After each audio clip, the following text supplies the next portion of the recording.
안녕하세요. 저는 세종대학교에서 경제학을 전공하고 있는 23살 최민경이라고 합니다. 저는 보험 분야에서 일을 하는 것이 꿈인데 이를 위한 발판으로 CFP 자격증을 준비하게 되었습니다. 실제 현업에서 CFP는 유용하게 사용될 수 있는 자격증이기도 하고 재무설계 분야를 좀 더 폭넓게 공부하고 싶어서 저는 준비하게 되었습니다.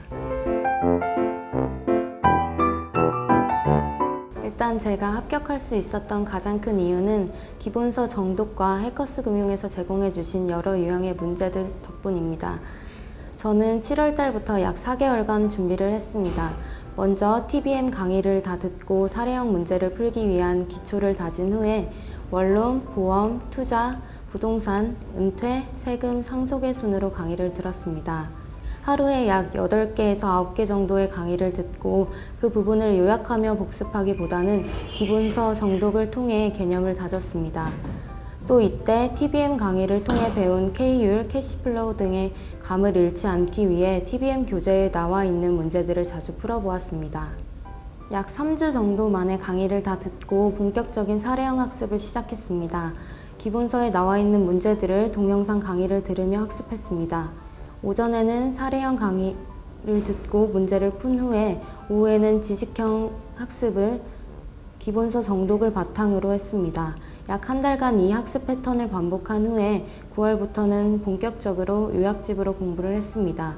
해커스 금융에서 제공해 주신 요약집을 바탕으로 내용을 가감해 저만의 요약 노트를 만들어 학습했습니다.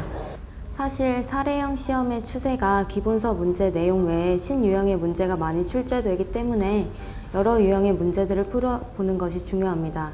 저는 해커스 금융의 사례형 문제집과 홈페이지에서 무료로 제공되는 단일 사례 문제를 반복 학습하며 공부했습니다.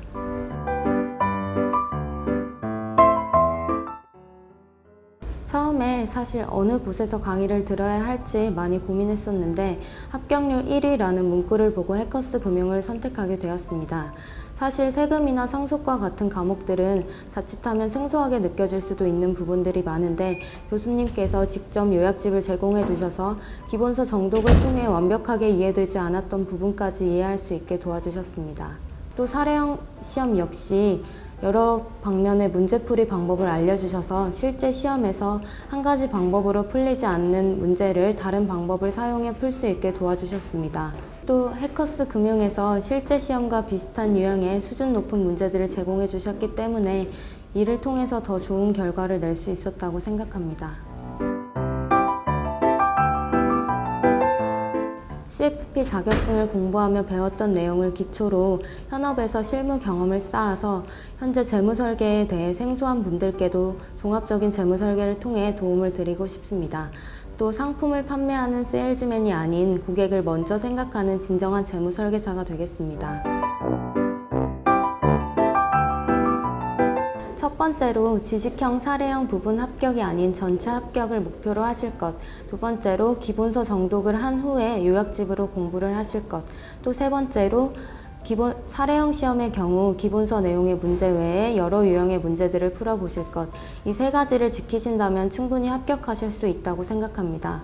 사실 지식형 시험의 부분에서도 원론 부분에 수준 높은 사례형 문제가 출제되고 사례형 시험에서도 지식형 부분에 이론 문제가 많이 출제되기 때문에 부분 합격을 노리고 공부하시는 것보다는 전체 합격을 노리고 한 번에 완벽하게 공부하시는 것이 좋다고 생각합니다. 꼼꼼하게 공부하셔서 실제 시험장에서 웃으면서 문제 푸실 수 있길 바랍니다. 수험생 여러분 화이팅!